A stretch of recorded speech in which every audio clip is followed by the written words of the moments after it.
speaking of GDP, how do you see Q2 GDP to come out? I hope it's 6%. Mukha naman. Let's see. Any drivers? Drivers daw.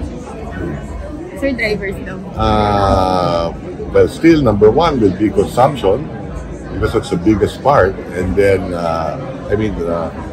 household consumption is number one. And that supported that we see on back lending, credit cards, in spite of high interest rates. And of course, government consumption. Sir, would that require additional budget on the part of DOLE to, get yung those who will be unemployed? That's a possibility. Okay.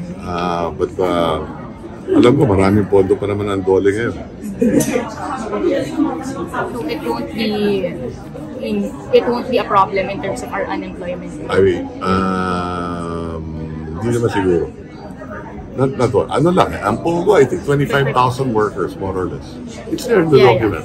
25,000. So not significant Yeah. But syempre, one job is one job. So tulungan natin yung 25,000. I'm sure they can get employment elsewhere. Well, like I said, number one, sumusunod lang kami sa utos ng Kongreso. Nasa budget, nakasulat yung instructions ng Kongreso sa DOF para maglabas ng DOF circular para ma-implement yung utos ng Kongreso sa unprogrammed fund. Pangalawa, tinignan natin kung ito ba makakatulong sa ating ekonomiya. Tama ba yung utos ng Kongreso?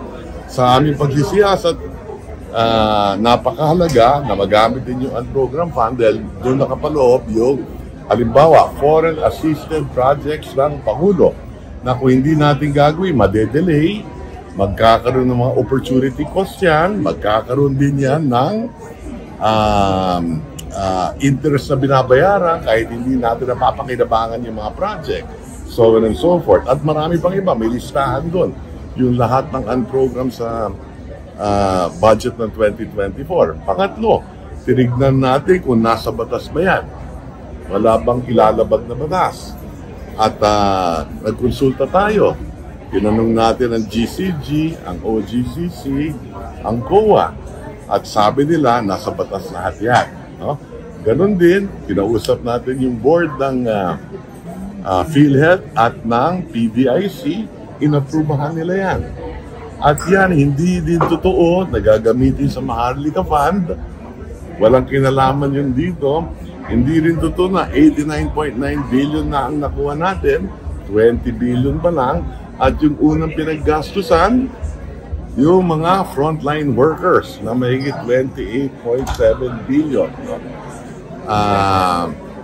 So, meron tayong schedule ng pagtanggap ng pondo niya kung sakasakali. No?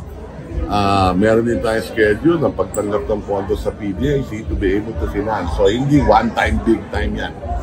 That's for the rest of the year. You have 6 more months bago makolekta lahat yan.